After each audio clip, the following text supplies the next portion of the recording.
any other explaining. Fair enough. Yeah. You just actually... Yeah. Okay. All right. Welcome back, everybody, to the second episode of the Intern and the Expert podcast. It's been a long wait. We've had a couple of technical difficulties in the pipeline and stuff. Or COVID obviously. mishaps. Yes, a lot of COVID mishaps. I had COVID. We'll just put that out there and stuff like that, and then everyone's busy. But anyway, we're here now. And as always, I am your intern, Byron Luckhart, and my co-host is Susan Duffy. Yep. And our expert today is... Gareth Richardson. So Gareth Richardson is a long-term friend of mine and of the channel marketing team, and we're stoked to have you here today.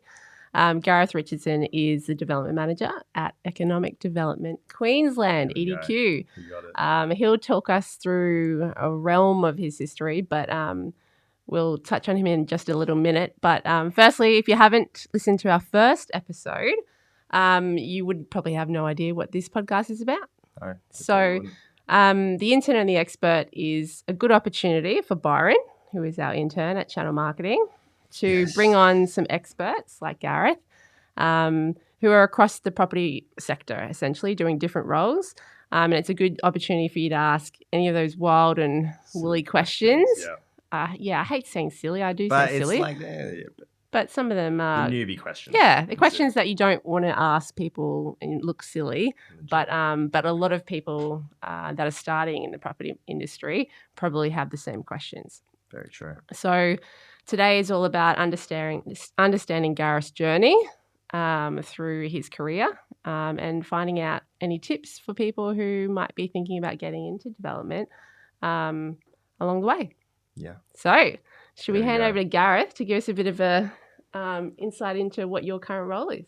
For sure. And firstly, thank you for the opportunity, and it's a pleasure to be here. So look forward to our time together. Yeah. Correct. Economic Development Queensland, being in government, we'll call it EDQ. Love an acronym in government. Yeah. So let's go with that.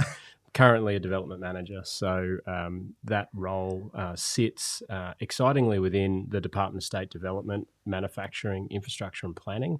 And EDQ is effectively the government's property service. It's a real estate business. It can be a development company, can be a planning authority, can be a regulator. So a really powerful... Jack of all trades. Yeah, really powerful vehicle for government to deliver effectively economic development for Queensland. So as a development manager within that team, the team has multiple functions, but my urban development team is about doing those things typically that the private sector struggle to do or won't do because of the value propositions or the costs or the constraints. So really interesting projects that you won't find in the private sector typically, and it's about recycling a site, recycling capital, attracting private equity and private investment, and basically stimulating growth in an area which otherwise wouldn't be stimulated by the private sector.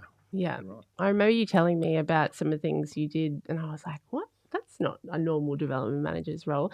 And I think, is it because some of the projects you work on might have a long-term, you don't need to get return immediately. They have a bit more of a longer-term outlook as to the profitability of that project as such? Yeah, it's a really interesting question because it ultimately comes down to how do you define value.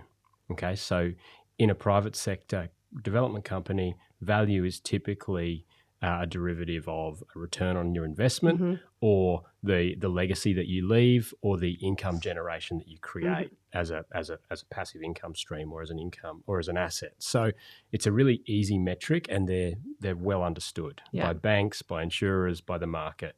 Where we play, it's a little harder to define value for a number of reasons, because ultimately we're doing things either to stimulate growth and bring forward the investment or even clean up another part of government's legacy. So one of my jobs at the moment is redeveloping the site, which is a 3.5 hectare site, superfluous to government land, that was abandoned in the 90s, full of contamination. So we went in there thinking we were going to spend roughly on contamination, the bill turned into, overnight. Oh, wow. And so, but that's government's role in cleansing that site, Mhm. making it development ready, and now we're attracting about dollars of private sector Yeah. capital off the back of that government investment. So that early heavy lifting, whether it be infrastructure, whether it be decontamination, whether it be whatever it is to make it development ready, that then the private sector has the confidence to come and invest in I partnership feel like with you need a government. different mindset as a development manager doing what you do. I don't know, core values or something than maybe like a private sector development manager who is, there's just different, I don't know, intrinsic kind of values that you're, Yeah, and I've only been with EDQ for 12 months, so I'm learning that, and each project's different. So because of the diversity of our projects, it is hard to create a standard metric that you would say in a residential subdivision company or a Profit, shopping centre please, company, or like those standard metrics aren't normal because every project's different. So we do projects from the Torres Strait through central Queensland, right into the heart of Brisbane with, the Gabba, Cross River Rail, Olympics. There's a whole range of Super diversity cool. in what we do. So it's a pretty exciting time to be in government. Yep. Yeah, wow. I reckon we could do a whole podcast on your role and all the cool stuff you're doing. Yeah. But let's take it back. Hey, let's take it back. Yeah. Let's take it back Know all the way back. how we got here. What did you start? What school did you go for starters, and how did you kind of? Yeah, well, that is going back a while. We're going back to the roots. We can go back to 7th Avenue, Palm Beach, Eleanor Primary School, that sort of stuff. But yeah, definitely enjoy the Gold Coast. Schooled here. Eleanor Primary School. Still got some great mates from that time. Did you go for a surf this morning? I didn't this morning. No, it's because I had to get up and do my cliche? hair. I had to do my hair and prepare to be on camera today. I took this, really exfoliate. Absolutely. So no, still enjoy surfing with mates from primary school at Eleanor. Went out to Somerset at high school because my dad was a teacher out there. So went and did that, which was good.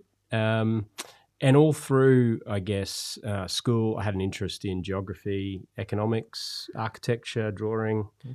See, is that a boy thing, like geography? I don't know. Like, how did you get an interest in geography? Or I can't relate, but I think probably I'd say it's definitely environmental. So as a family, we'd always go on drives or camp trips or grew up early days in New Guinea, so very exposed to other cultures, other countries, different environments. So what did your dad teach? He's a PE teacher, so he went to Port Moresby International High School. Cool. So we went up there as a rookie, which was good. But all that stuff just feeds your brain, and I think it is definitely environmental. But had a passion for cities, places, people. Didn't really know how that was going to play out through high school. Ended up through university in Brisbane doing a Bachelor of Built Environment. Hang on. That's gone too quickly. Jump ship. Yeah. So you're interested in geography, and then, so did you guys go to the same school? No, you went to a different school. I actually went to the rival school, All Saints. There you go. The Very rivals, good. Not real rivals. I actually got heaps of mates from Somerset, but that's always kind of like rugby's the biggest sport at All Saints in Somerset, and it's always like, oh. Yeah. So when I went to school, they had like a career day or something where like people came in and explained what different, business degree or, at school, at my school, you could either do business, I think it was nursing and teaching, like there were the three things.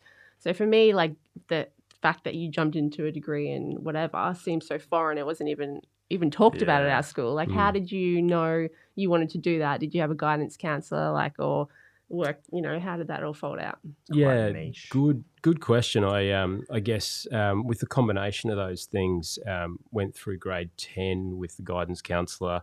You get to pick work experience, which was a thing. That's so good at school. Like, it's really beneficial. So I signed myself up for surveying, thinking that was like outdoor adventure, doing some work out in the field. So ticking a few boxes. Yeah. What's surveying for those that don't know? Surveying is basically it's all off the basis of property and the measurement of of land. Land. Effectively. And so surveying allows people to draw up boundaries and measure what they own and put pegs in the ground so people know where they live and where they don't live. Frontage and depth of lots. Yeah. And All things of that like stuff. Love Yeah, some of really these. important, really important. And I probably pretty nervously just went off to work experience and found out that I think it was February or March in the middle of Jacobs Well cane fields, either holding a staff out in a cane field. I was either going to get bitten by a snake or run over by a sand quarry truck. And trying to do maths at the same time, I was thinking, this is not really for me. So I actually have to thank the guidance counsellor for exposing me early to a career that I didn't want to follow. And at that Although we point, love our surveys. Yeah. love surveyors. I actually, so deciding I didn't want to do maths in the sun for a career, I then went back to the guidance counsellor and asked if I could do work experience in something else. Given that the end of school was kind of coming closer, I needed to fill out some forms to go to university if I was successful enough, and needing to know what that might be. And actually, it had an influential, I guess you could say, mentor, but he was a significant person in my upbringing at Scouts. He was a Scoutmaster at Palm Beach. He also happened to be the head town planner of Albert Shire Council, which was pre-Gold Coast City Council, and he knew Where that did Albert Shire boundaries go from? It was Beenleigh. Do you even remember Albert Shire? No. Yeah, so Albert Shire was the country shire behind the Gold Coast. So it used to be Gold Coast, which was basically the high-rise strip and a few canals, and then Albert Shire was the same Tweed Heads to Beenleigh, but ran out to Springbrook and all of the area that's now the hinterland. So he was the town planner, and he said, look, I think you should have a look at town planning. And I actually, I'm the guy you need to come and see. So come and do some town planning work experience with Albert Shire Council. Yeah. So was that paid or not? No. It was a couple of weeks unpaid through school. Okay. And interestingly, found myself at Albert Shire Council. Really opened my eyes up to what town planning could be and the role of cities and growth and development, and filled out my forms to do Bachelor of Built Environment at QUT, and then ended up doing a Masters in Town Planning off the back of that. So if you're, I guess, a youngster in school and you're wanting to do town planning, what sort of core subjects did you need to have to do that? I'd say... geography was key. Economics was key. I enjoyed design, so I did graphics, which has gone into sort of more technology-based stuff now. But it was a drawing subject, effectively, architecturally based. I did art. Really enjoyed art, maths, basics, English.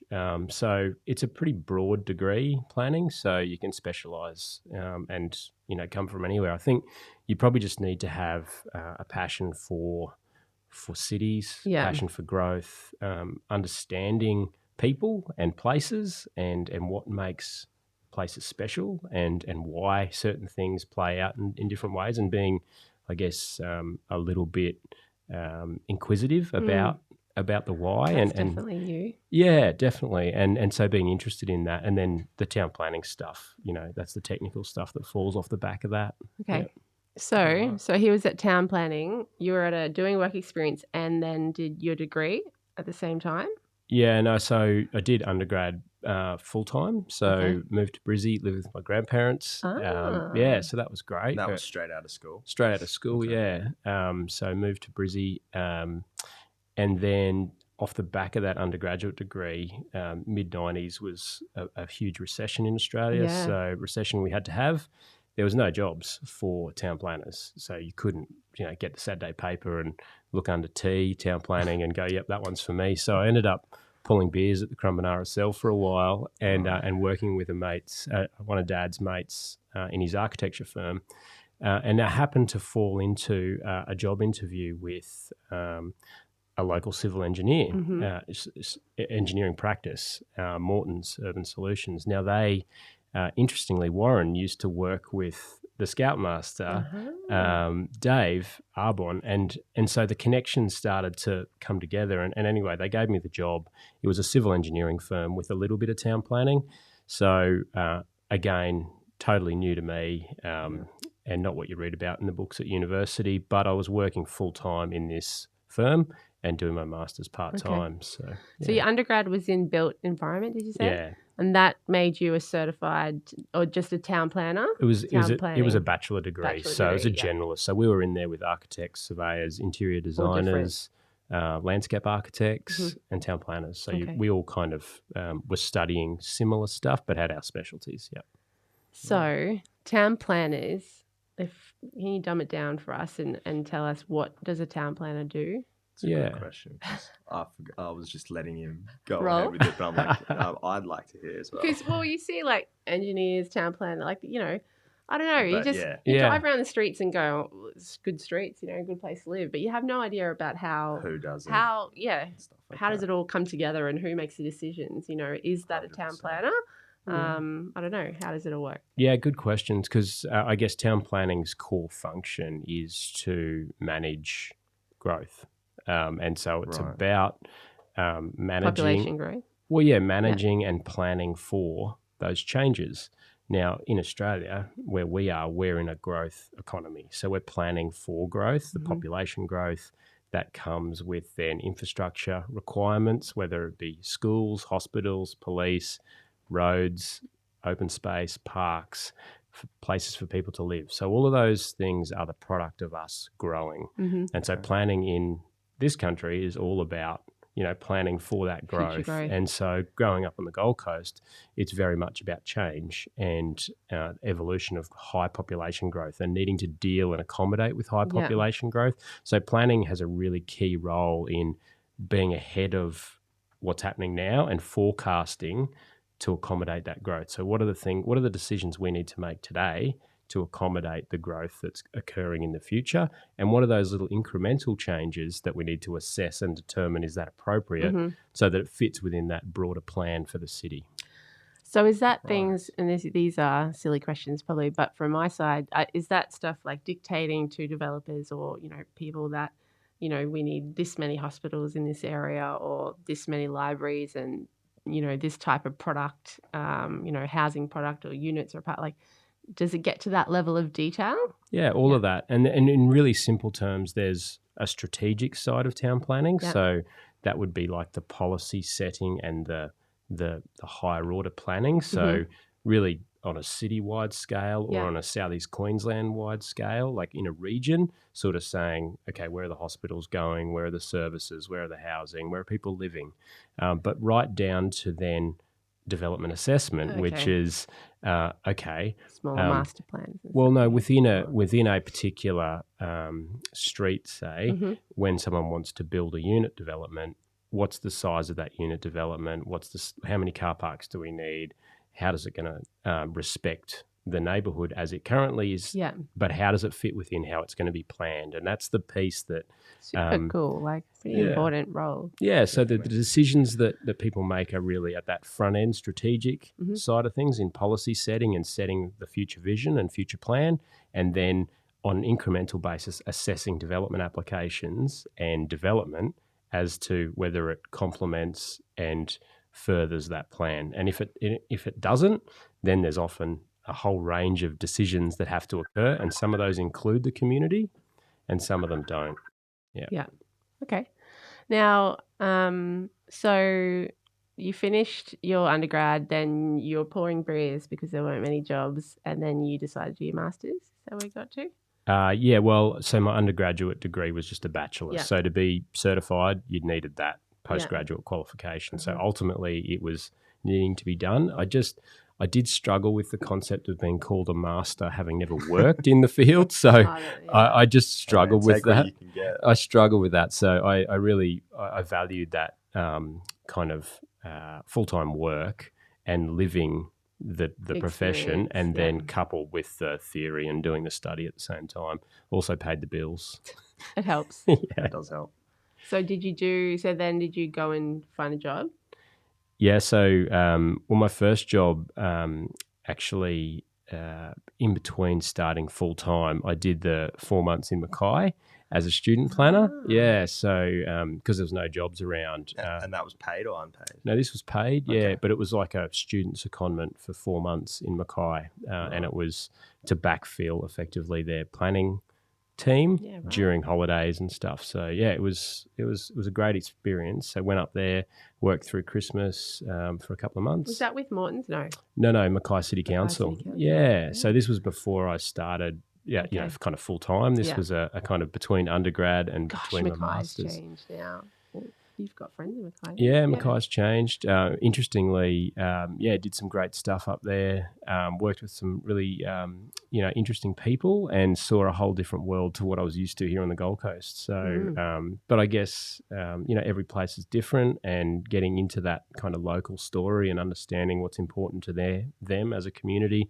Didn't matter that I was from the coast; I could still, learn a bit and contribute. So, yeah, it was good. And when you finished your undergrad, did you go, yeah, this is what I want to do? Like, was there a particular field that you wanted to switch into, or, once you finished the degree, what were your thoughts? I think I'm really lucky in that I've been able to follow this profession through, and I've changed roles and, from planning now, I'm a property developer effectively, but it's all within the same sector. Sphere, yeah. And I'm really lucky that, I guess, having that early passion for it has continued with me, and the roles have changed and how I've operated, whether I'm working for an authority, for a council, for a consultancy or a developer. It's just all within the same sector for me. So I guess I'm really lucky, maybe one of the few that kind of started on that work experience journey through uni, first jobs, to now still be loving what I do. So your first full-time job was with Morton's? Yes. Okay. They're good. They're still great, aren't they? Great. Yeah. Great Gold Coast company. Morton's There's a question I don't even know. Well, Morton's is a company on the Gold Coast. Are they just planning, or do they do also? No, civil engineering. Civil engineering. Yeah, civil Yeah. engineering. Yeah, so and planning. So yeah, Gold Coast company doing a whole How'd you range of go stuff. doing full-time hours? Struggled a little bit to struggled start so with, bad. like just with the not being able to surf at the right time when having to surf on the weekends when everyone else was surfing, I guess, and student night Were was they still in Southport then? a Nerang. Nerang. Okay. Yeah, Nerang. So Right. yeah, they're in Southport now, but yeah, still great guys. Still Yeah. catch up with them, and probably those formative years have at the time shaped me and allowed me to go on and become a developer and a land developer, which I think understanding the civil engineering side of property allowed me to move into that kind of stockland land development business. Because civil engineering is a degree in itself, isn't it? For sure. Yeah. Yeah. But you were just exposed to that through your time at Morton's. Yeah, definitely. Yeah. So they're a civil engineering really firm predominantly, so really got an awareness. And I think they sort of, like an intern, took me on and showed me a lot more than what I kind of thought I needed to know. They took me on the journey of this is what the company does, and here's all the other stuff that land development is about, not just the town planning part. So yeah, that was good. Cool. Then what happened? Well, what did happen? I finished my master. No, I didn't finish my master's, actually. I got my certification, finished my master's thesis. What was your master's in? Town planning. Okay. But I did my thesis in renewable energy, actually. So the land use That's where implication. your green thumb comes from. Yeah, so I did. 25 years ago, I did a piece on the land use implications of renewable energy and looked at wind farm development. Wow. Yeah, so this was you were telling us before. about this. Yeah, so this was before there was a wind farm in Australia, or even a turbine that was generating, more than domestic power. Yeah. And I did my dissertation or the master's. Really enjoyed it, and it kind of sparked because of the case study work I was doing elsewhere. British wind energy was one of my case studies, which was southwest of England. So having missed out on a visa for Canada. Because my flatmate and I didn't kind of get our shit together in time to get the quota to Old get Burley to Canada. Road flatmate. Yeah. Still a good mate of mine, and it meant I still wanted to go, and so England was the next choice. So flipped from wanting to be in Vancouver to moving to the UK. So that's how I ended up in the UK for a couple of years, and was specifically chasing that kind of British wind energy exposure. Did you have a job that you were going to? No. And it was at a time when if you're only allowed to go as a backpacker, you weren't allowed to go as a professional. Oh, right. And if you got found out working in your profession, you were out. Oh, really? So I had to, I put a shirt and tie in my backpack, but couldn't carry a resume that was proving that I was going to work as a professional or wanted to. I certainly wasn't professional, but, had an intention. So no, you weren't allowed to actually at the time work as a planner for visa purposes. I was a backpacker, traveller effectively, but that changed and loosened up while I was there. So how old were you then? 21. 21. Yeah. So you've got work experience under your belt. You've got your undergrad. You've got some full-time experience. Yeah. You kind of know where you want to go, and then you went up. I'm going to have a break. Yeah. So I didn't take a gap year, I guess, after school or anything. I just rolled straight through.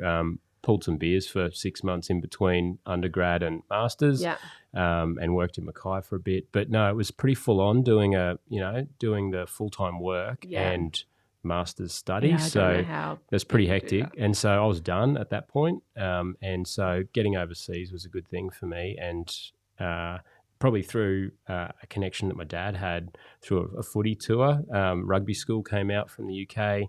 They came here, played at Somerset, and one of their coaches from Somerset wouldn't go out for dinner with them. They were putting on dinner at Oscar's on the beach at Burleigh, and I was a poor uni student. Dad said, do you want to come and fill in and come for dinner with these English coaches? And I said, who's paying? And he said, they are. And I said, brilliant, I'm in. So came to Oscar's and had a great night with these coaches from the UK, and they'd said, look, if you're coming to England, look us up. We'd love to catch up. And so I got to the UK and I was in London. I was blowing black shit out of my nose after 5 days, and I just thought this place is not for me. And so I looked up the teachers from Plymouth, which is down in the southwest. Like the city life. Is that what you mean by black? No. I don't know. Didn't fall on my feet, let's say. Or maybe I didn't. Have you been overseas for a gap year? Or you were going to do it through COVID, or something? Sorry? Were you going to go to UK? I was going to just go for a gap year over with my uncle.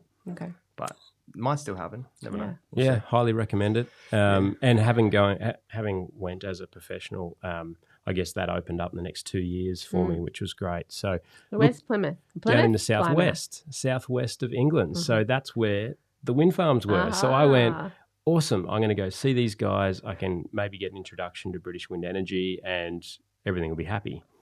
Got down there, pissing with rain. British Wind Energy's head office is nowhere near this school. Anyway, so they happened to have a job. They said, look, we need a resident tutor here. Someone like you, we can give you board and lodging. You got to look after 100 lads twice a week.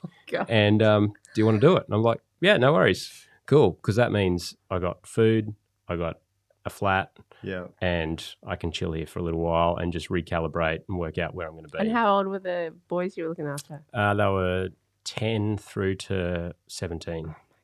Yeah, and this is probably where having Dad as a school teacher, I kind of understood schools, I understood kind of all that stuff, and so I've enjoyed education and being a part of all of that. So, and not being a teacher is great because you can kind of be that mentor, kind of not father figure, but you're kind of like the guy who's guiding responsible, but not level with them and not have to be all. Like, I'm not the housemaster.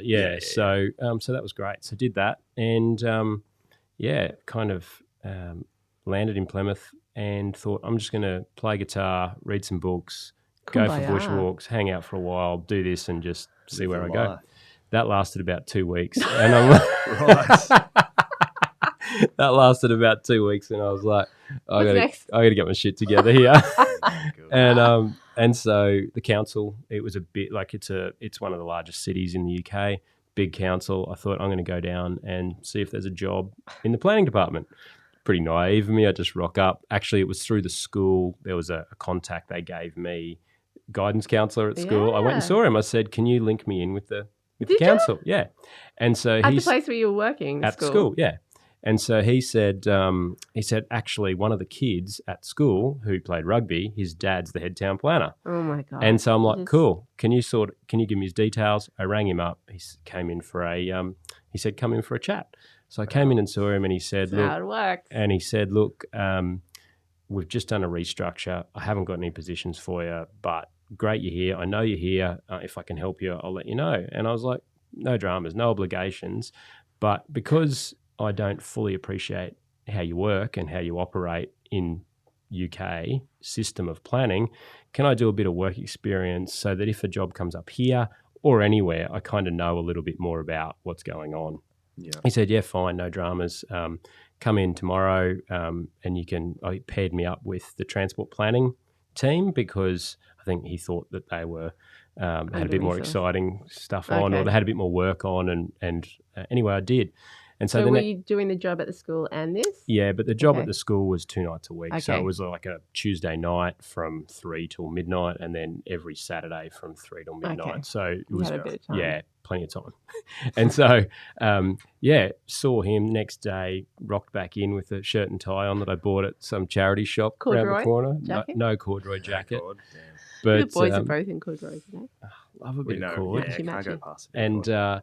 And anyway, I started chatting and got on really well with the transport planning manager. And he said, we need someone like you. I've got a job for you. And so started on contract and was there for 2 years working in transport planning and development assessment. So, and on contract. So it meant I could work for 2 or 3 weeks and then piss off to Europe for a while and come back. So let's pick that apart because I feel like that's the turning moment. Yeah. Well, definitely. not turning moment, but that is something, that skill of, what you did there, where you just walked in is kind of, I feel, what a lot of people maybe in this era or definitely wouldn't do. Of your age. I can't even say I would. Well, you kind of did it a little bit, but. Well, sort of. But so what do you think? I wouldn't be like just going there. Why is that? Not expecting. I don't know. Maybe it's, I don't know. I'd probably just try and look for stuff that's actually available. Yeah. See, I reckon I learnt some lessons really early because it was the recession, right? So there weren't jobs in the paper. There was no, the jobs that I expected to be advertised just weren't there. Yeah. So from day one, I've had to find every job that I've wanted. So I've created the pathway as opposed to sit there and apply through traditional measures. And I think having to do that through that recession is kind of then built that kind of, you just create your own pathways and you make your own career from an early stage. And so at that point when I got my first job, it was being aware and being open to what might be, but having the confidence to ask permission is the thing. It's no difference to a sales transaction. Like at some point you have to ask permission and ask for someone's business or ask for your permission to turn up. And so it is a big step to actually find the right person who's got the delegation to say yes and then ask them the question, would you mind if, and also be willing to do it for nothing. Yeah. Do you think you had, because it's taken me a long time to, I guess, not be in sales because I'm not really in sales, but to have the confidence to kind of ask for the work or, like you said, and a lot of it came down for me just being confident in the fact that I have something to offer that these people need in return, right? So it's not, I'm not begging for your work. I'm offering you something that as a client you really need. But that can take time of confidence. But do you think that you did have something that you could offer them when you were asking for the work experience? No, I was desperate. I was like, I needed to be paid here and I need a career. But that then also is the ultimate driver, right? Yeah. So for me, I was completely motivated to further my career, not pull beers in the pub like everyone else was doing. I wanted to, use the time to grow from an experience perspective. So what was really driving you? That was it really driving you that you knew what you wanted to do? Yeah. And you just you're ambitious. I think the difference for me was if I'd had a gap year when I'd left school, I would have been pulling beers and I would have seen the world differently to having gone through university and studied and done a whole range of like kind of different stuff, which maybe narrowed my focus about what it was I was really interested in. And I actually understood myself a little bit more about what I was passionate about. And then going overseas became an extension of both of those things. It was like, here's the shit that I want to see and here's the stuff I want to learn about. And the two kind of drive you, I guess, in terms of your path that you take, but not being too fixed about anything. Like we also used to joke, what's planning? And it's like, well, plans are for building houses, kind of like, and I'm the worst. I never knew what I was doing the next day or the next week. But I guess, and actually that's a funny story. When I came back from the UK, I did actually apply again from the UK. I knew my visa was finished and I rang Gold Coast City Council and I said, I want to come and work for you, because I'd worked as a consultant for Sunland, for Stockland, for Nifsan, done the developer client side of stuff. And I needed to, for my career. When you're at Morton's, When I was at Morton's, for my career, having experienced councils in the UK, I needed to understand councils here and work within a council to then, further my experience. So I rang Jim Webb, who he was the head town planner, if you like, through Morton's. When I was sitting on the other side of the table, I knew who the right guy was. So that's the key, is working out who's got the permission to say yes. And I knew he was the guy. I knew that he was the guy that controlled staffing. So I rang Jim and I said, I'm in the UK. You probably don't remember me, but I'd love to come back and work. I haven't seen any jobs advertised. I don't quite understand. I've been in the UK for a couple of years. I land next Wednesday. Can I come and catch up with you when I arrive? And he said, we're actually trying to recruit a temporary position at the moment. Send me your resume. I remember you telling this story. We'll interview you the next day. And so I land on the Wednesday. I'm like sleeping on a mate's floor in Broadbeach, literally back from overseas with nothing. Not even a tan, do you know? Did you have a tan? No, terrible. And so I had hair though. That's why you got the job. And so, shirt, tie, off to Nerang for an interview. And I can remember the last question, which is the classic government question. So, Gareth, where do you see yourself in 5 years' time? And I was like, mate, I don't even know where I'm going to be. Like, I don't even know where I'm going to be next week. But what I can tell you is I really want this job, and I would love to work with the council and learn what it is you do and how you do it. Where I see myself in 5 years' time, mate, I cannot answer that question right now. And I left. And I didn't realise that, anyway, I got the job. And years later, talking to the HR lady who was in the interview and Jim, who was the boss, they both cracked up at the end of the interview and were like, that's the most honest answer we've ever had to that question. I'm sure I've answered that so wanky before. Like, where are you going to be in 5 years? Try and give them that wank. I'm going to be here working for you. I mean, it's a really good question, but it's a really hard question to answer. Yeah. And I think that for me, the right answer was that. Know what you want to do, but keep yourself open to opportunity. And so another one, you don't know what you don't know, right? So how do you know where you want to be in 5 years' time? Because what you learn and what you experience along the way will shape and change where you're going to end up anyway. So you're always going to be somewhere different. I guess it's having that forward and strategic view will help you make those decisions along the way. I think your honesty with yourself has been the main key that's kind of helped you with everything, and even with that interview. Just because you keep it real. Keep it real. Yeah. Which is good, which is great. Yeah, and I still do that now. The way I run my business now, the way I run our team, I'd say very genuine, very honest in a leadership style or in the way I do business. So you want to, share your success and share your loss and take everyone on the ride. And the people you want to work with and stuff like that will appreciate that as well, which is always great. You don't want to be trying to do something that you're not, and humanises it all. Come through. Yeah, well, you spend so much time at work. You want to if you're trying to fake it, it's hard work. If you're at work, you want to be genuine. You want to be real and enjoy what you do. I agree on your other point that you made earlier, where you were saying that this day and age, people are so used to seek.com and, so many of those platforms where jobs are listed and the kids just go to their website and apply for jobs. But we didn't have that then. I mean, we had papers. I don't think the Career Mail had it. But but so back then we had to seek things out. Like I remember walking the streets of my town and just literally like introducing myself. That's how I got my first job. But yeah, now it's like, okay, here it is on a platter. And so kids get into, when I say kids, it's not kids, but you know, your Yeah, age, yeah, get into the mindset that, oh, well, if it was available, it would be on the platform.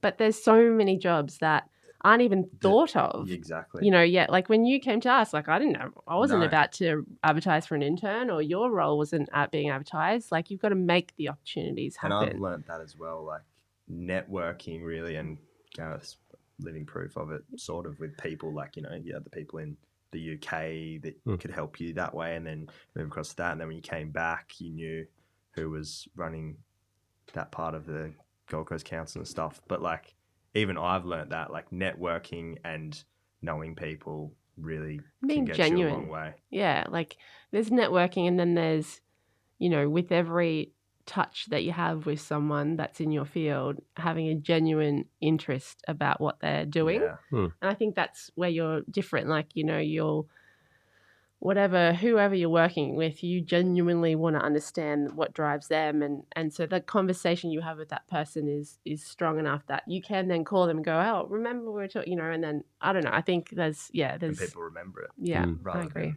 the person that's tried to put on an act. Yeah. Just to, you know. Yeah, I kind of- agree. No, I think that Yeah, you're spot on. The you know, and being confident enough to value what you can offer, like in a sales and marketing Yeah. space, or even just Yeah. in a professional service, whatever it may be, any trade So doesn't who's matter. the confident one out of your mum and dad? Where'd you get this from? Where did you get that trait? I think it's a whole range of people. You know, I've been lucky enough to have fantastic parents, but living with my grandfather, Yeah. like he was a great man, Yeah. and just watching him and hearing his stories, everyone around me really, and then learning business too. So mum and dad, you know, gave me a whole framework of values and interests and a really safe platform, but then kind of knowing who to rely on and lean on in different scenarios. So a whole range of significant people, I'd say, that shape that. It's not just one person. Yeah. All right. Well, we'll probably be here all day, but let's get to. That's fine. So where have we gotten to? So you come back. You're at council. Is that where you met Cole Dutton? No. So Cole's role before he joined Stockland was I guess the head engineer, subdivision engineer at Gold Coast City Council, but knew Cole from Currumbin Surf Club. So grew up down that part of the world. More networking. Yeah. So actually, you know, knew Cole, knows everyone. knew Cole both sides of the table. Yeah. And so he left Gold Coast Council just as I'd started, and he then went on to Stockland, and I kind of moved up in council to that similar role that Cole had, sort of running the subdivision section of council. And Cole asked me, actually, no, I was actually working on a couple of big projects for Hope Island at the time. And the developers at Hope Island were trying to do some new urbanist development and some stuff that is really well done in Perth. And I remember having John Fish at the time, and I was having a big barney with them over kind of some of the principles that they were sort of espousing and things that I knew from what I'd seen overseas, which ultimately they'd copied to deliver in Perth anyway. So I put it on my boss and I said, I can't negotiate with these guys because I haven't seen their point of reference. Send me to Perth. I'll need to have a look at what they're talking about. I'll come back and it'll be, you know, we'll find that happy medium and I'll be able to negotiate on behalf of the city in a far better scenario so we can have that point of reference. Anyway, I wasn't too impressed with what Stockland were doing at the time. It was pretty standard stuff. Cole had asked me to work for Stockland. I said no. However, I went to Perth and saw some of the amazing kind of stuff that they were doing. Stockland were doing. And I came back and never negotiated anything with John Fish, but rang Cole up and said we need to have a beer at the surf club, and on the back of a coaster basically signed me up to join Stockland. Cool. So, Very cool. again, just an opportunity that presented itself. So you were inspired by the diversity of whatever Stockland were doing in WA, and it kind of lifted your thoughts of what else was Yeah. possible. Yeah, definitely. And probably I did find that I was, if I was to reflect on where I was at the time, I was probably a bit narrow focused Yeah. on what was happening in my bubble Yeah. and getting out of that and seeing what else was possible and Mm. being open to change and, and not being so narrow on my views assisted me to make that change. So yeah, came back, resigned and started with Stockland pretty much the year before the global financial crisis. So So what? 2007. yeah. Okay. And what role was it at It was Stocklands? so I was a planning and design manager. So effectively a service to the development business. Okay. So kind Yeah. of working with acquisition, working with the development managers in delivery, Working with council. and then working with councils, Right. working with the builders to design product to fit on our land, and working with sales in negotiating those contracts. So it was a really diverse role, but gave me my first real insight into a listed property company and what that kind of offers and what drives them, and then two, into property development specifically. So yeah.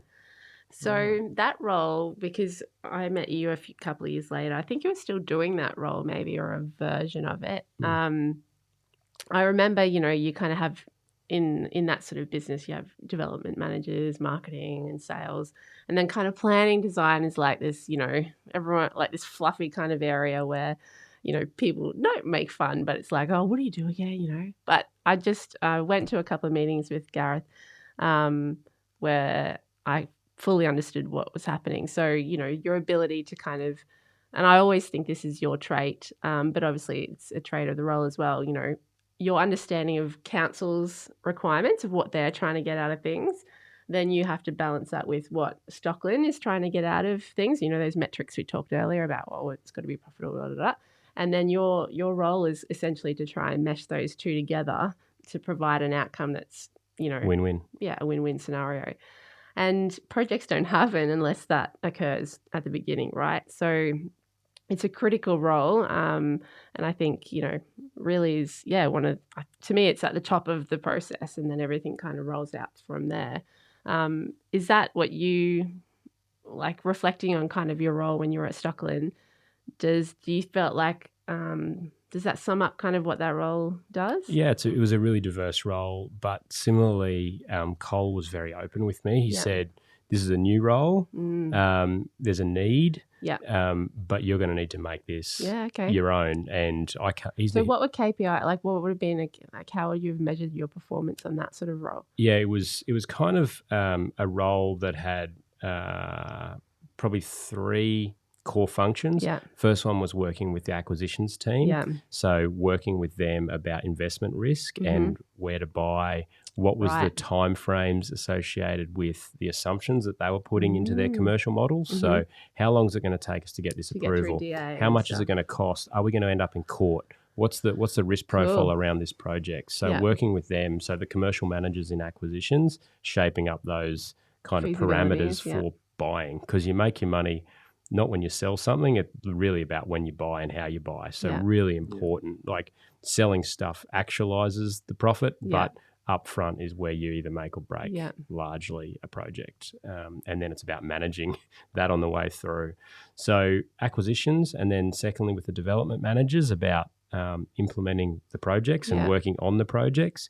And then thirdly, working with the sales and builders and customers to make sure that what we'd set out initially as a vision and as a project was actually being delivered on the ground for our customers and mums and dads with houses and builders and the like. And so, keeping abreast of how things are changing, right? So absolutely. And I thought I was probably one of the lucky ones because I had a full end-to-end customer experience for a project. So right at the front end, who are these people, where are they coming from, what's our vision for this project, right through to actually sitting in kind of builders, sales officers, drafting plans with them, and then through to covenant approval and building. So it was it was a good offer that Cole gave me, but I'd probably say he's one of those guys that has shaped my career.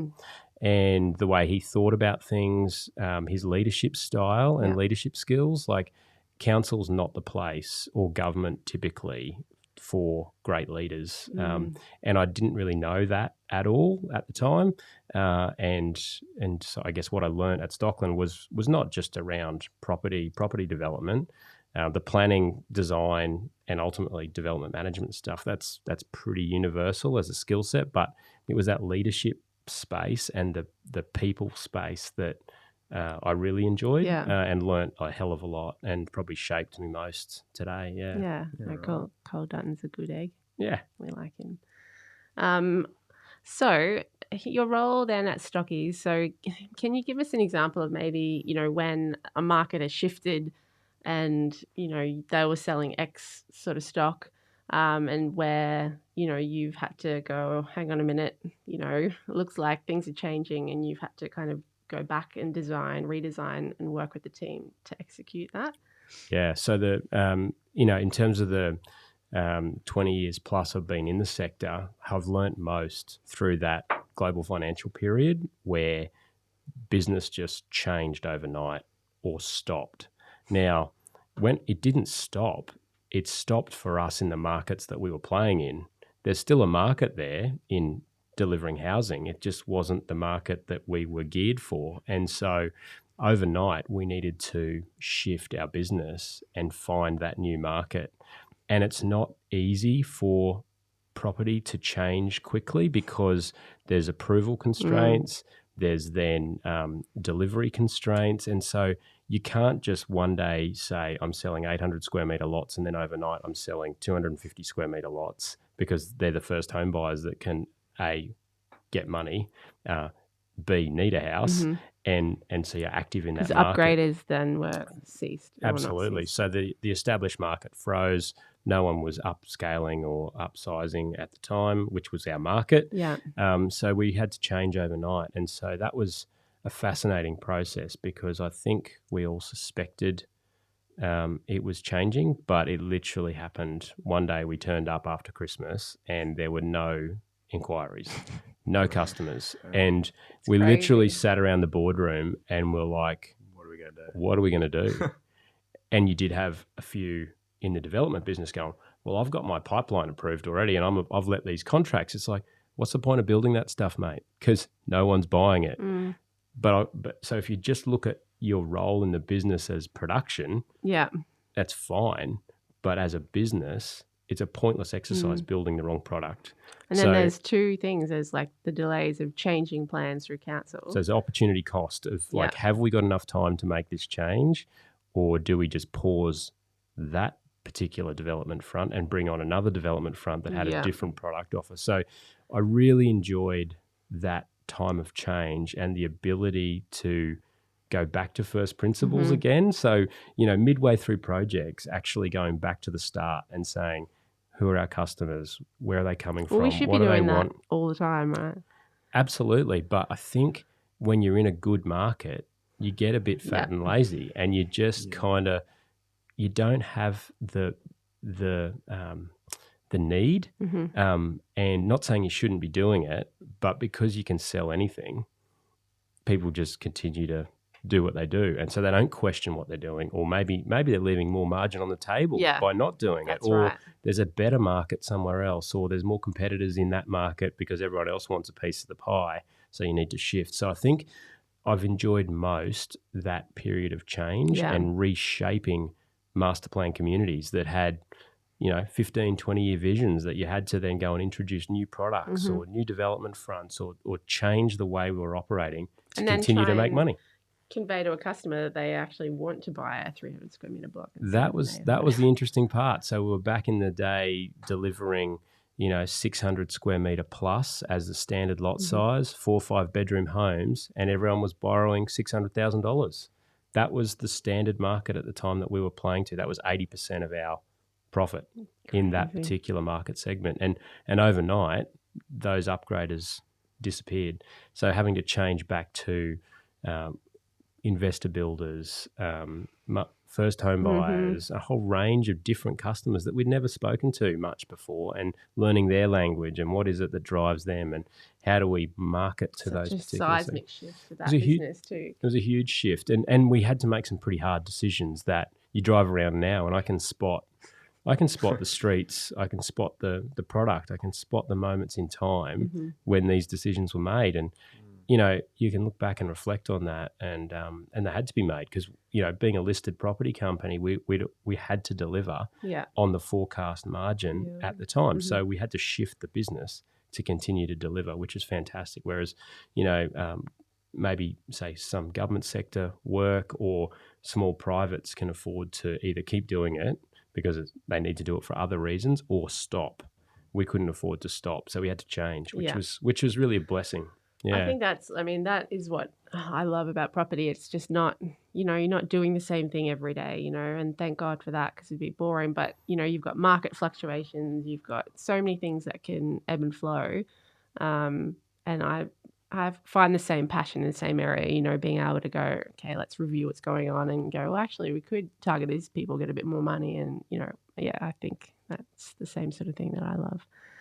Yeah, Cool. so it's interesting where we are right now. I get the feeling that we're in a very similar position where housing Ditto. affordability is a real problem.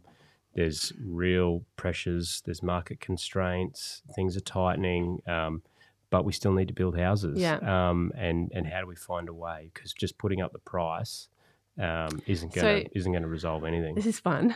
So crystal You're balling. loving it. What about the intern? No, He's I was like, going to say that. we need a question I'm here. Actually, well, I'm so like, I'm just trying to take it all in, and I'm like engulfed in this conversation, and I'm loving it, to be honest with you. I'm like, I don't even need to be like talking. I'm happy with it. Well, I'm good. And he's explaining it well too. So yeah. like, I'm not really thinking of like, what was he? I haven't really lost track. Well, too make much. sure I you think butt you've in, and if you broken do it lose down, track. pretty well. So no, I'm good. I'm happy with this. I'm going to pick your brain. So to me, like going into the I can't talk with these silly retainers in my mouth. Anyway, the election. You know, obviously we can start to see that first home buyers are priced out. There's, you know, prices have gone up so much. And let's just look at Queensland as an example. Prices have gone up so much. There's no real, you know, incentives that are kind of driving any sort of affordability. Builder constraints are kind of crazy. You know, should the upgraders start to calm down, you know, and they don't start selling their homes, you know, how are these first, it's not like we can then go, okay, well, 300 square meter blocks, let's cut to this 150 square meter block. Like, where is the innovation going to come from? You know, and is it just more regional areas? Like first home buyers are just having to push out, which means we need more infrastructure. Like, what is the lever that we can pull? I mean, I've seen Labor's incentives, but you know, I just don't feel like it's going to be enough of a needle mover to kind of get that first home buyer kind of going again and sell more houses. Like, I don't know. Yeah, well, it's I guess there's one thing that's true is like the housing market is such a complex matrix. Okay, so it's not one thing. Yeah. It's a combination of things, but we all have a role in accepting that we've got a problem. Yeah. So the first thing is like accepting we've got a problem. Yeah. And I think those in the sector knew we had a problem long before the election. Yeah. It's just now that it's really starting to play out and hit mums and dads, and everyone's talking about housing affordability again. There's always housing affordability issues because it's relative, okay? But I think there's some things that will change as the focus comes on housing affordability. Supply is a big issue. How we build houses is another one. So all of that. Process, so, you know, there'll be technological advances in how we build houses and things will change over time. So in that, but there's other things like allowing shared ownership arrangements and also long dated leasing and other parts of the market which will change. Financial changes. Yeah. So if you look at the problem through the same lens, nothing's going to change quickly. Yeah. But I think there's opportunities to innovate and change a whole range of things in the matrix. So where does that come from though? Like, I do honestly feel like for the last, I don't know, 6 or so months, everyone's just kind of like, oh, like, you know, putting their blindfold on and just, you know, things are still good, but they're tapering off. Oh, you know, but who, I mean, I guess that's like property councils and so forth. You know, is it at that level where all those different thinkers are coming together? Like, how do we drive that change or the conversation to change? Well, I guess it's a shared problem. So the conversations need to be had by those peak bodies. So Property Council, Urban Development Institute, but even down to progress associations and social and community housing providers. Yeah. What's really interesting this time, which is different to the GFC, is you're seeing it play out with homelessness Yeah. and marginalised housing. And so it's going to grow as a problem because it's not just people who are upgraders who can't Yeah, get a no, house and can't it's borrow people- $1 million yeah, bucks. 100%. It's actually housing that's critically needed. And this is the fundamental shift. What do we need versus what do we want? Yeah. And I think the GFC taught us that. Like we actually stopped building massive houses Yeah. in the GFC and we haven't really recovered. So the standard, the house size that we're building has come back substantially. Land Definitely. size has come back substantially. So some of those wants have changed through the GFC. And I think COVID has, again, it's another shock. So global financial crisis, massive shock to what we need versus what we want. And I think COVID is a similar shock to, again, remind us of what we actually need versus what we want. And I think being deliberate about there are some fundamental needs and shelter is one of those. How do we provide that for all is actually a right in Australia. Yeah. And I think looking at it a bit more about what we need, we'll start to shift some of the policy decisions and some of the, planning requirements and other matters to get people in safe housing accommodation. Basic, I definitely real feel basic stuff. Maybe it's because I'm getting older, or maybe just I know a lot more than what I did. But this probably feels like the first year where my eyes have opened far more in that, homelessness, or just, not even homelessness, but just people that I know, mums with the kids at school who are renting, where they've been on this sweet rent, $300 a week for a certain period of time. And then all of a sudden they've sold the house. It's doubled. And that they can't afford it. It's not even homeless people. It's just, so I do feel, there's awesome players like BHC and stuff that we both kind of work with that do a good job. But I feel like, I don't know, it needs to happen faster. I think that is the sector that will change most. So you'll see not us building more public or social housing. You'll see more shared ownership models and shared equity models coming in, and you'll see big investors That's starting. A question. What's a shared equity model? Oh, yeah. Well, a shared equity model is it's not that different to what you do with a mum and dad. So mum and dad have some cash, goes into a block of land and a house. The bank put the other bit in, and that's how you own the house. So a shared equity model is what typically happens in most home ownership. Mum and dad put some money in, bank puts the rest in. Yeah. You've got the outcome. And you have to pay the bank back? Or... Of course you do. Yeah. Right. Yeah. Gotcha. I mean, not bank... after it's sold. I mean, are you trying to pay them back slowly to get 100% ownership of it? Or are you saying as in... It's a very complex question. Okay, Some people... let's just say in simple terms, yes. Mum and dad buy a house, they take a 40-year loan, they want to pay it off in 40 years. So when they retire, they're debt-free. That's the simple answer. What it would mean, though, is rather than having, say, a bank who are going to charge you maybe a higher interest rate, there might be someone else who comes in and owns part of that house. Okay. Now, mums and dads do this for kids all the time. They play guarantor or they'll spot you some cash that you have to pay back over time. But what we're seeing is institutional investors are now wanting to play in the residential space, which typically they haven't before. So in Australia, the majority of the rental pool is with small mum and dad investors. And so as a result, people buy and sell and make decisions that affect them, but it doesn't do anything for the poor tenant. So as you start getting institutional investors coming in, so you have basically asset grade accommodation, it then means people could rent in a building or in a house knowing it's not going to be sold overnight because it's actually build to rent models and things exactly. like that. So our models will continue to evolve and we're in that pioneering phase where there's some new products coming out, build to rent, those sort of things, and they will continue to evolve. And I think the policy levers will move to allow more of it to happen. There's a lot of barriers at the moment to entry, but there's a willingness from capital to play in the residential sector than ever before. Good. So it's exciting. I think there'll be some change. Yeah. All right. So then obviously you went from Stockies to where you are now. Is that right? Yes. How long were you at Stockies for? About 11 years. And sort of moved from the planning and design space through to development manager and senior development manager and went kind of from the land business into the built form business. So retirement living, That's right. building childcare centres, medical centres, that sort of stuff. So did that, which was nice. And moved sideways into state development and planning for a little while, for a couple of years, just to get me closer to home and closer to the kids and all that More stuff. Yeah.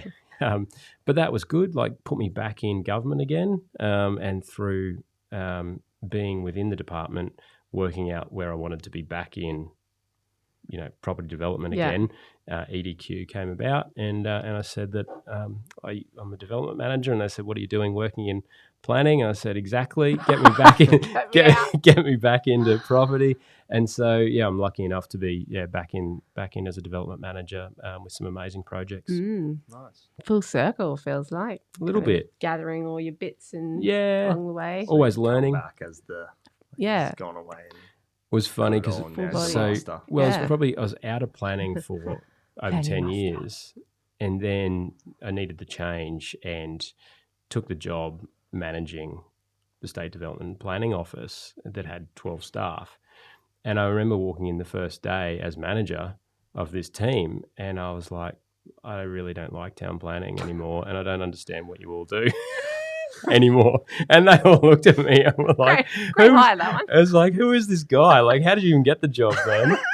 And but in all sense, it was a really disarming way of, I guess, empowering the team and trusting what they do, working with them to be the best that they could be, and not micromanaging anything and getting too involved, actually managing the office. And this is the people leadership stuff that I learnt through Stockland, whereas, I don't see that around in government. And so I think moving in your career to experience a whole range of different sectors and workplaces is the only way to go, because you learn from all of those, and it shapes who you are. So, I try, and whilst I'm within government, I definitely, try and remind myself of what are those good qualities in sort of private leadership in private sector practice to keep you fit and keep you nimble, and respect, what you need to in government. It's very different in terms of accountabilities to the parliament and to the taxpayer. So, you can't shy away from that stuff either. Yeah. Cool. Well, we probably are wrapping up soon. Yeah. I reckon you got some more intern questions for me. Yeah. Not Because really. Susan's Susan's just like catching up old school here. Like, No. soon we'll be No, rolling you out a guys. marketing plan and setting a vision. Little, Setting a vision for a new project. But I mean, end of the day, it's just I'm like, it's good just listening and kind of seeing how you started from to where you got to now and stuff like that. I don't really have too many questions per se. I think you've explained What about tips? well, and it's kind of top 5 tips. well, I was gonna that was gonna be my wrap up. Is like, but I think we kind of got the answer. I was gonna ask you, what would you tell to someone that's about like 21 or just out of school, sort of, that wants to maybe do what you do or do something else in the property sector. But I think the answer would be perseverance is key, sort of. But like, because that just kind of, it goes to show that you knew what you wanted, sort of, but you just kind of kept going, and you didn't really take no for an answer. You're like, all right, well, I'm going to find a way, and here you are. So, yeah. But what do you reckon? Well, I think being lucky enough or fortunate enough to be in a sector that I've continued to have a passion for, I think the other stuff, it falls into place. So I've always had that willingness to be in the property sector, the built environment sector. I've loved, growth and cities and change and everything that it can offer. So, putting yourself in that wheelhouse of where you want to be in the first place, working that out is key. But then, and also being honest with yourself about maybe I shouldn't be here, and changing. I've had some of those conversations with staff of mine along the way. It's like, is this really where you want to be? Because life's too short to sit here and just take a paycheck. Because you've got to be, in my view, you've got to get more out of work than just a paycheck. Yeah, and I certainly have. So I've been lucky with that. But I think a willingness to change and evolve and continue to learn, and that's being open to opportunity, and acknowledging when you need to change, like just calling it and being like, right, I'm getting a bit bored here, or Yeah. I'm not learning, or I'm not challenging myself, and Don't wanna having be that stuck here forever. willingness to, just throw the kind of, the brown cardigan out, the comfort blanket, and go and test yourself and get a bit street smart and a bit match fit and go and have a go. And I've always probably been open to that. You're also nice. open to, I think, not thinking that you know everything, Certainly don't know everything. Yeah. In fact, Sure. but far from also it. being open to doing it a different way. Like, that point where you went to WA to look at the townhouse product or whatever it was that Fish wanted to do at Hope Island, there'd be that a lot of people wouldn't do that. They wouldn't go to their council, their cushy council kind of role, and say, hey, can you fly me here so I can help help understand what a developer wants. Like, that's not normal. Well, not normal from my experience.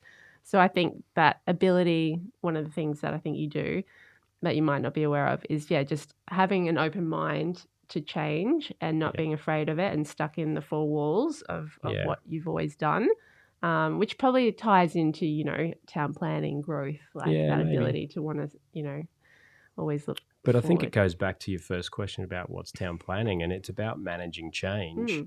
So if I've got a willingness to understand what that means, that then puts me in a really great position to negotiate a property deal, because ultimately everything's a negotiation and everyone's selling something, and so for me, trying to sell an approval, trying to sell a project, trying to work on a small deal or a big deal, having that willingness to listen and understand what's driving the person you're negotiating with, and having that kind of that core communication and core negotiation skill, I reckon is pretty important. Yeah. I'm pretty lucky to work or to live in a place where there is change and growth. Like there's a lot of countries and cities around the world that aren't growing. Well, that was a big shock for me coming from here, where we were building, thousands of houses on every hill that was rolling west of the Gold Coast, and high rises going up to then going to the UK and Plymouth, where their population was in fact in decline, and there was big poverty, big kind of urban renewal projects trying to lift the social capital in certain areas, and being a real problem.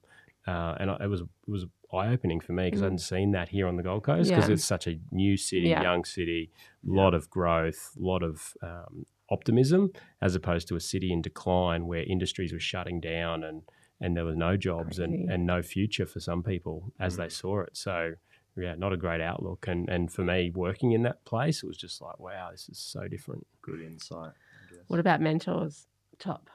Maybe you top 3? Yeah, I think the key there is, the way you put it, is mentors. I don't think you should ever get too carried away or rusted on to one particular view. You definitely want to take on insights from a range of people, because everyone's got different experiences and will offer you different insights. And so you definitely want to surround yourself with good people. And I think because I had, mum and dad being in a different space to where I was professionally, it forced me needing to have those significant mentors. And I've been lucky enough, I still check in, with my first boss, Morton's, and I still check in with Dave Arbon. He still surfs at the alley. Still check in with a couple of significant people now, the likes of Cole Dutton and others that have shaped me along the way. And I think you hold on to your mentors. If they're good, they'll grow with you and they'll share your success. But definitely that's stuff that you've got to take the time to invest in, and it goes both ways. Don't assume that they're not getting just as much out of it as you are. So, and it can become a one-track mind. It can be a real friendship, like in terms of that shared collegiate growth. They want to see the best out of good people as well. So, definitely, I think, but you've got to earn the right. You can't just expect. Yeah, cool. And what about any associations or anything that the youngsters can get into that might help them, or any groups that you would recommend or anything like that? Yeah, there's some great networks and groups out there, and I think social media and digital media has connected people more than ever before. So whilst we used to have like a student social group or an industry sector group, and that were your bunch of mates. Now that's kind of gone global. Yeah. You're connected through a whole range of different networks. So definitely work with those face to face. We're in the people business, so make sure you invest in those relationships. And Learn definitely how to drink beer. No, not at all. Not at all. No. It's everyone's got their own vices, but I enjoy a beer definitely. What And type of beer? any, it's all variations are He doesn't good. care. But that was my first job, right? So knock off. Warren shut the office at 4:30 every Friday afternoon and put on a carton of beer and a plate of cheese and some wine. And so we Very came Australian. together as an We should do office. that. We came together as an office and we talked Yeah. and we shared and we grew those bonds that you don't get because everyone's running hard, everyone's doing their own thing, everyone's working. And for me as a graduate, I'm like, yeah, cool, 2 free beers like that. But I like the honesty. but I learnt to then really value that. That's the only time I ever spoke to my boss. Yeah. Was Yeah, true. over a couple of beers because I never saw him because Well, he was. Cole and like they did that at Yeah. Stockies at Observatory. I love Yeah, that. yeah. I don't know, about 4 o'clock on a Friday. We'd all we'd gather stop around. and have a beer together, and I just think those little things that you pick up Yeah. on, I really value that stuff, Mhm. and whether it's a coffee in the morning or what, it's just time, and so creating those rituals with people, and I think your question was around networks. If you're in property, UDIA and PCA are really established networks. So that's the Property Council of Australia and the Urban Development Institute of Australia. They have kind of structured mentoring programs and stuff. Yes, if you're a structured person or if you're scared, there's a pathway there. Just turn up, like introduce yourself, get talking to people. Fund yourself to get somewhere. They offer student prices. They offer discounts for people who are new, and they'll introduce you to the right people and make sure they're putting you with people that you ultimately will strike a conversation up with. And so, you've got to be present and you've got to put yourself in those situations to take the benefit of it. So definitely engage at that level. Universities do have networks and the like, but those professional bodies is probably the place to start. That's good. Cool. Anything else you want to share? I'd say in closing, it's such a collegiate sector. Like it's such a fun sector to work in, and I've made some great friends. Susan's one of those, I just think, and my wife through property, and Was that through property? Yeah. Oh, very cool. So you kind of, but then a lot of mates, and doesn't matter who you're working for or what you're doing. There is this kind of collegiate small network. It's quite a small sector, so really fun. Everyone works hard, but it is a collegiate sector, and I do enjoy the people side of the business. It is good. You always know that you like your job when you have to do the travel up to Brisbane and you go, right, who am I going to call now? I'll call Gareth. Mike Stone, I'll normally call him, or I'll call up. And they're all in the property sector. So you kind of know it's a good place to work when you want to talk to people outside of work. So it's good. Yeah. So thanks for the All opportunity. right. Any definitely- tips on who we We're should? I know happy you're with it. always like, get out of your comfort zone, Susan. Don't talk to people you already know. So any tips that for next guest, do you reckon? Yes. I don't Or know. maybe a field, a particular field. So we've town planning, kind of. I mean, I think we're just gonna have to see who's up for the job. Really, Yeah. brainstorm a little bit. No, I reckon like property is such a broad sector. You've got an amazing opportunity to connect in, and I think it'd be good to get like a contractor in here, like a civil consultant. Like we've got some great ones on the coast, like Alders are good. Yeah. Southeast Excavation, totally. Southeast Excavations, they're based Tweed. They're massive. They're growing. They're doing some big stuff at the moment, and they employ huge workforce as civil contractors. Then you got builders. Some massive builders on the coast. Really interesting time for builders. So I reckon maybe a builder. And when I'm talking about a builder, like the guys that sweat the subbies bills and run the company and dealing with the current crunch that's happening right now. Yeah, that would so be interesting. It'll be really interesting because they've got a Perfect lot. time to get They've got a business. lot of worry, I reckon, right now. So they probably have a few stories to share. So a builder, I reckon, would be good. Yeah. a architect's always fun. Everyone wants to be an I would architect, like don't they? architect. Have to bring Yeah. Caleb in maybe for that. Everyone wants Yeah. to. Everyone That'd wants be- to be. that'd be fun. Everyone wants to draw. Everyone wants to be an architect Yeah. when they're little. I mean, so- I even thought there was a small period of time when I thought architecture might be somewhere I wanted to go. Did graphic design for 2 years and Well, it's wasn't not, very good at it though. So I was like, yeah, maybe not. but you're of an age where you can still do that. Like, Yeah, you know, definitely. if that's something you want. So it's things Yeah. like this where you just got to try different stuff, talk to different people. And maybe For sure. maybe bring a hater in, like get someone from a community activist group in, like go the other I side. don't mind that. Let him have a Yeah, that's have true. a crack and Oh get my all gosh. this stuff out. You'll have That'd to be fun. our co-host. Can I come? Yeah. But you do, like you need to negotiate Yeah. and you need to understand what's driving them, Yeah. where they're coming Yeah. from. Yeah. You know, when you're putting marketing material out and you're selling a message into a community and digital Or media, Peter Young with that. digital media gives everyone a Yeah. voice, right? So you want to understand where they're Yeah. coming from, what they're saying, how do you engage? So that could be fun. That'd be Yeah, fun. I like it. All right. Alrighty, Gonna wrap I us think, up. I think we're how long have we been running for? Hour and a half, hour 40, something like that. You want to crunch this, mate, and make it like 20 minutes. Where can you Well, I'm find? gonna start snipping it up. Just with an axe. Just Bang, gonna be cuts. No, Why don't you wrap we'll it let the up? whole thing. You've the Cool. spiel. I mean, I don't think I have much There else you to go. ask. Surely you I have mean, some like closing Find quick. us on I do. Facebook. I do definitely. But I'm just trying to think if there's anything else we need to ask him. But I think we're good. I think we're good. Yeah, for sure. All right. Well, thank you everybody for tuning in. If you've listened all the way to the end, let's see who has. We would appreciate any likes and subscribes on YouTube if you're listening on that, or on Spotify if you're listening.